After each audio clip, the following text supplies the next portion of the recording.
another powerful drama-filled episode of Last of Us leaves an interesting taste in my mouth. I'm giving my thoughts and reactions to the seventh episode of Last of Us right after the jump.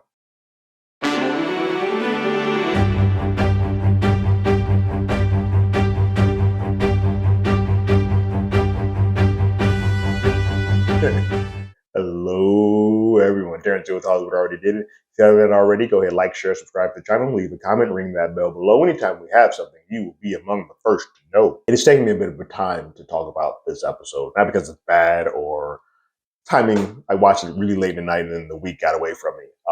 But it was more so because I had to sort of come together with my thoughts about the episode.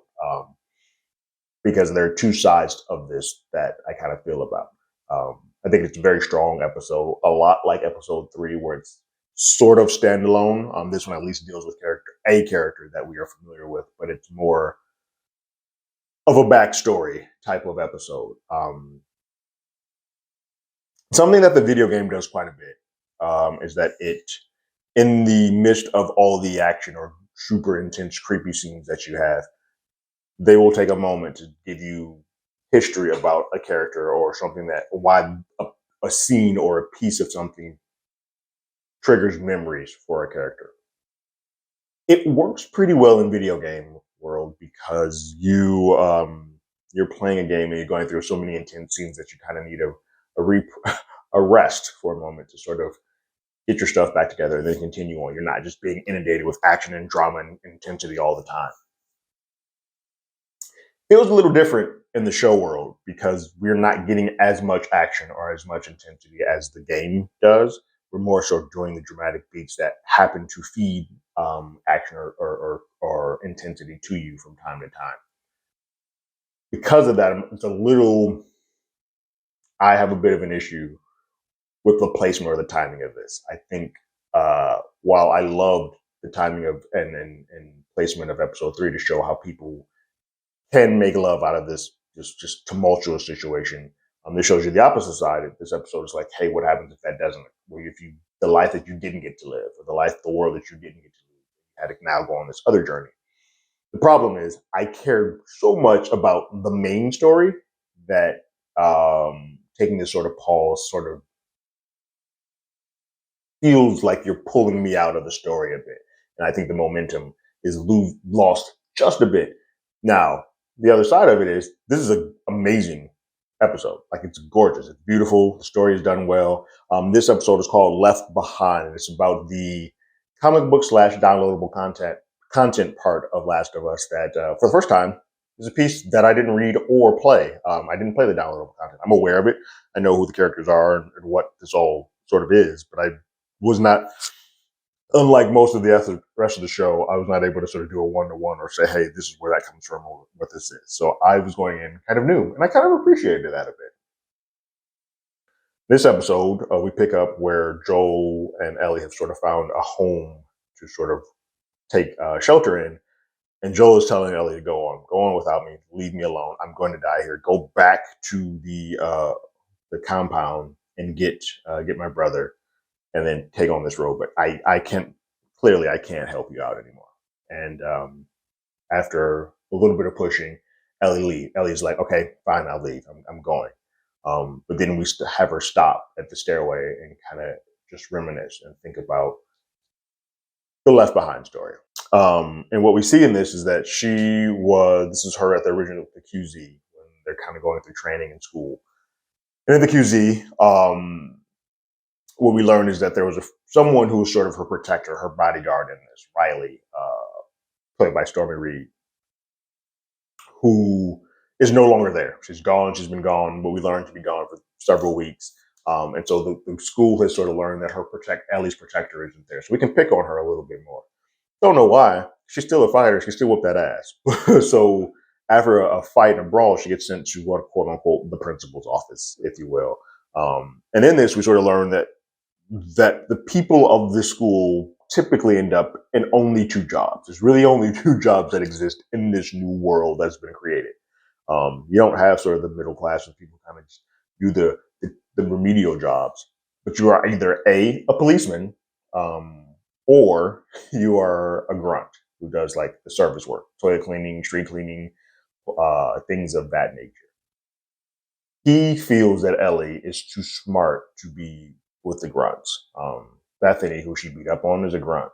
We learn that he feels that Riley, at some point, also is a grunt. But he feels that Ellie, there's something more to her, and she needs to sort of start acting so way so that we can make life a little bit easier for you and make a little bit a better life for you overall.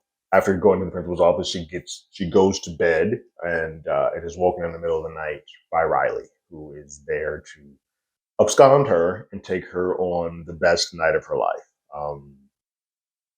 She wants to show her some things that she's seen over the last couple of weeks.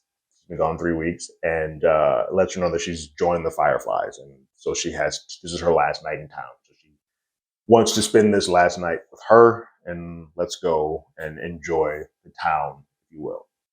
And so they make it to a mall. It's an abandoned mall that Riley has a lot of knowledge of. She's been here before. She has sort of prepped everything to be a big night for her, for Ellie, to kind of show her the world and some of the best things that she can before she is no longer in her life again. What we see her showing the escalators, and we see her showing a merry-go-round, and Ellie is just blown away by all of this, because you got to remember that they've been trapped in this world this whole time, and they fall into an arcade and start playing Mortal Kombat and just fall in love with that game so much. They're just living in this brief moment of time. They're living their best life. They're having a good time. But what we come to find out is that Riley is sort of is not really a part of the Firefly. She's more a part of their scout team. They're using her. And this night, she's kind of just at the mall to protect and keep an eye out on their bomb. And Ellie feels a little bit betrayed because she feels like Riley used her to get there. But there is a genuine sense that Riley cared about her. She's like, this is my last night. I'm not going to ever be able to see you again. I wanted to spend time with you. Not only is it sort of her giving her friend something, we see that there is there's a romantic relationship between them. They both have this chemistry that will they, won't they. We find out that Riley in this moment was assigned the sewage detail. Like, she's older than Ellie, and so she was assigned sewage detail, and so she was about to be put out in any way, but to a life that she didn't choose.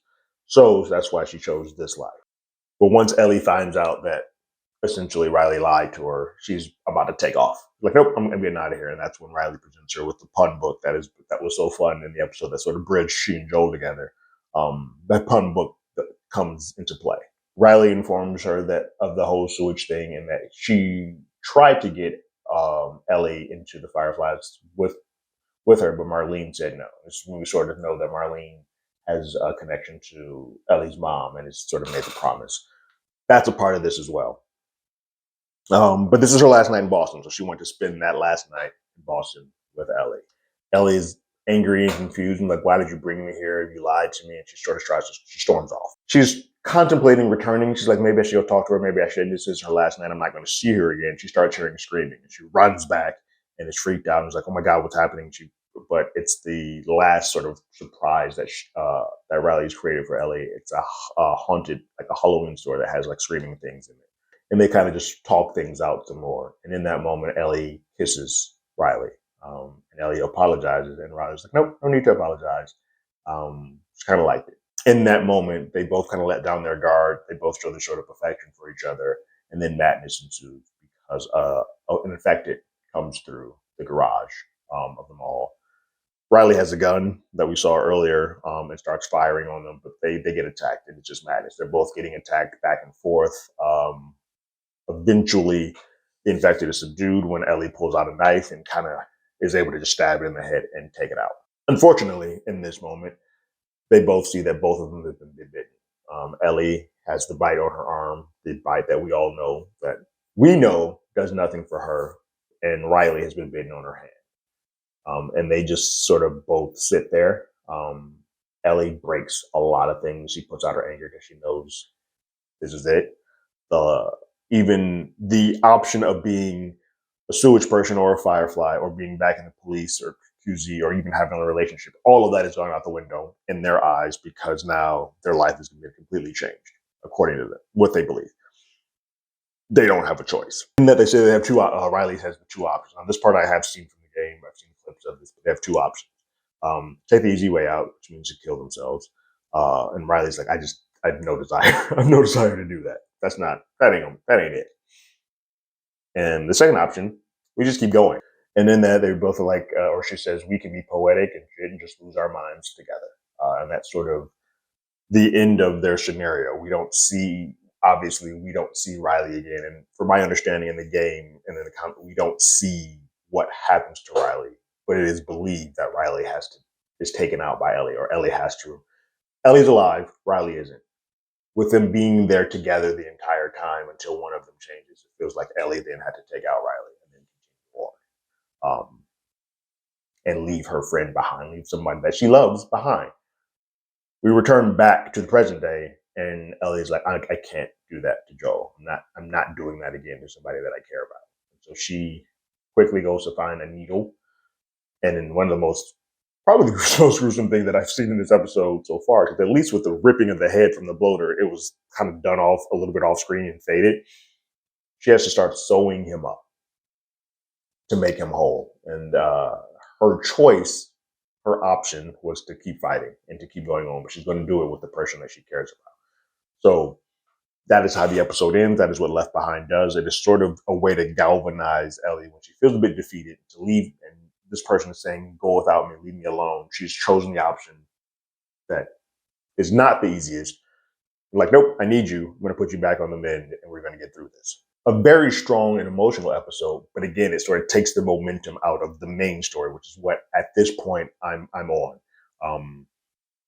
And I'm torn because I think the episode's beautiful and I love it. And people compare it to episode 3, which I know a lot of ignoramuses are out there review bombing it because of the LGBTQ connection. Stop being idiots. That isn't why I think that's gorgeous and that's beautiful. My issue is just like, you took a moment from the main story. I kind of want to move that along because we only have a couple more episodes. And so because we only have a couple more episodes, I want to live in that story. But I do think that some of the most beautiful things that occur in the game and whatnot are the flashbacks that we take, just because it's a different medium. It reads slightly differently when you're not in control and going through these intense action sequences, when you're kind of had drama after drama. Now, if this took place right after episode 5, I think that was the one where Henry and Sam, if that took place there, I might appreciate it a bit more. But because we've had a couple of slower moving episodes that were more drama focused, to then have this one take us out of the story and tell us another drama, it just felt jarring. I'm sure the next couple of episodes, last 2 episodes, are going to all be about the main story. But that's kind of how I feel about it. Don't hate the episode. I actually think it's gorgeous, but placement of it feels a little disjointed. What did you guys think about this episode of Last of Us called Left Behind? Leave your thoughts and comments in the comments below. If you haven't already, you can follow us on Twitter at HollywoodADI. You can hit us up on email at HollywoodAlreadyDidIt@gmail.com. Like always, got my ticket. You got yours.